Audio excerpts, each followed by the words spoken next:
Hey guys, Jordan Williams here, and I'm here to talk about the game Until Dawn. Until Dawn is a horror game that's pretty much like if you played Heavy Rain or Beyond Two Souls. It's one of those games where you choose what happens. It's pretty much like a movie and a game. Pretty much you watch a lot of cutscenes, you see what happens, and you get to choose what happens to each of the characters. So, what this game is about, it takes place a year after 10 friends were at a cabin and two of the friends ended up dying. They were both sisters, and the brother named Josh invites everyone that was there to the cabin in celebration, well, to try to get over the loss of the two sisters. Mainly because what happened was that the friends pulled a prank on one of the sisters named Hannah because Hannah had a crush on a character named Mike. So they played a prank on her, and that's when she ran out into the woods, and her sister Beth followed her, and pretty much what happens, they die. But they don't know that. They just know that they were lost, and they never were able to find them. So a year later, once when Josh invites everyone, he's kind of like saying, oh, let's try to forget all about this. I know you guys haven't heard from me in a while, and you're probably wondering if I'm alright or not. I just want to get over it and just try to party like nothing happened. Yeah. So throughout this game, you play as the 8 characters. You take turns playing, choosing which character is going to be whichever, is relevant to the story at first, and then you play as them, just walking around the place, doing certain tasks, and also getting to interact with other characters in a certain way that you would want to interact with them.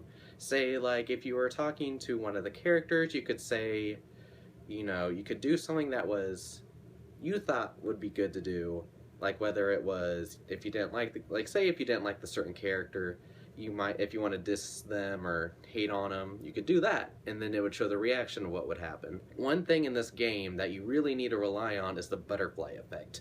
If you know what the butterfly effect is, it's pretty much saying how if one small thing happened, a whole big thing will, change through that experience. So pretty much in this game, one little thing that you do, heck, if you mess up one little thing, whole big mess might happen later on, or maybe something good might happen out of it.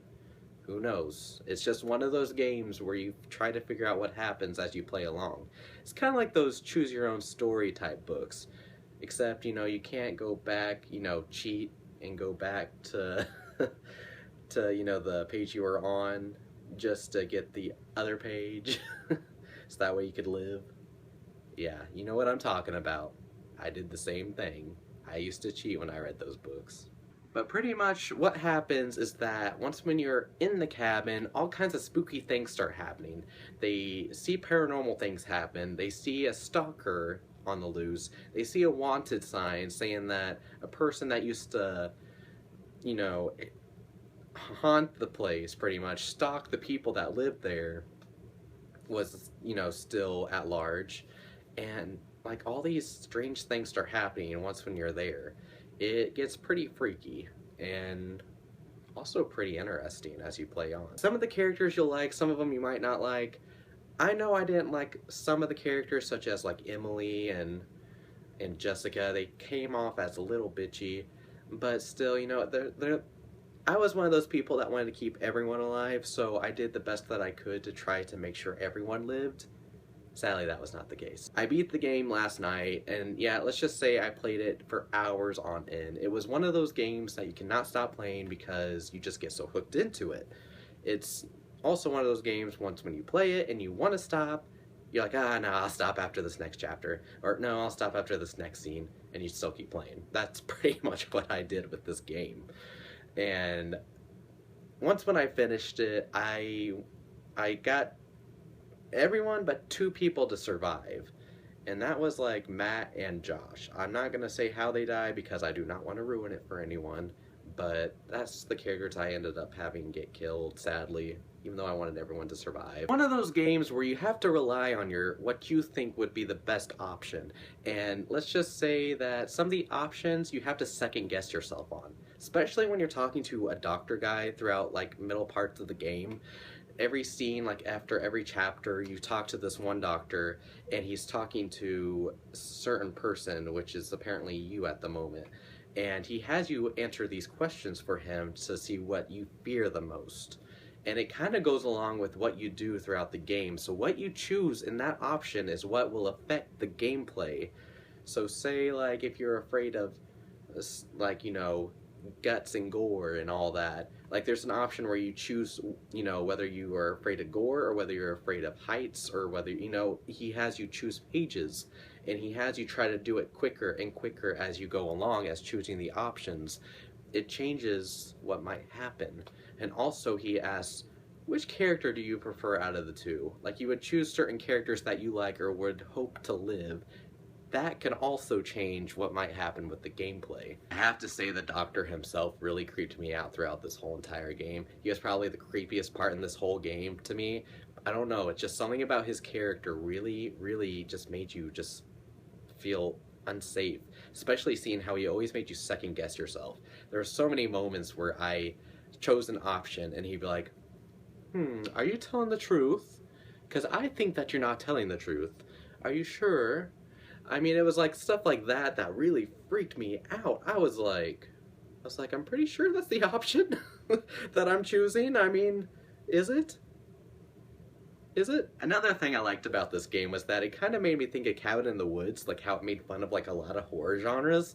And one thing that I really liked was that how it was kind of like it would go from stalker type horror movies, the cliches of it, and then it would go automatically to like creature horror cliches, and that was pretty interesting. I have to say, it's kind of hard to pull something like that off, and they did a good job. I will say this though, it did kind of get a little goofy towards the end of the game, but I still thought it was a lot of fun. Still got me hooked into the story. Overall, I have to say Until Dawn is definitely a perfect 5 out of 5 for me, mainly because of its storyline, its atmosphere, heck, the details in the game. It was amazing. It just popped out. Really gets you hooked in, and it's like the storyline is something that you can always keep changing, so you can always, once when you beat the game, you can play it again and play a whole different direction with it. I think that's a pretty cool idea. I mean, that's the reason why I love games like Heavy Rain and Beyond Two Souls. Definitely Heavy Rain. I wasn't a big fan of Beyond Two Souls. It was good, but it was kind of depressing at the same time. So what did you guys think of it? Did you guys think it was fun? Did you guys think you could have expected more out of it? I was amazed with it. It was more than what I expected it to be. So I definitely loved it, but not everyone might feel the same way. And if you haven't played it, have you watched any other people play it? It's definitely even if you just want to watch people play it, it's still an interesting story to look forward to. Definitely a game you need to try out, though.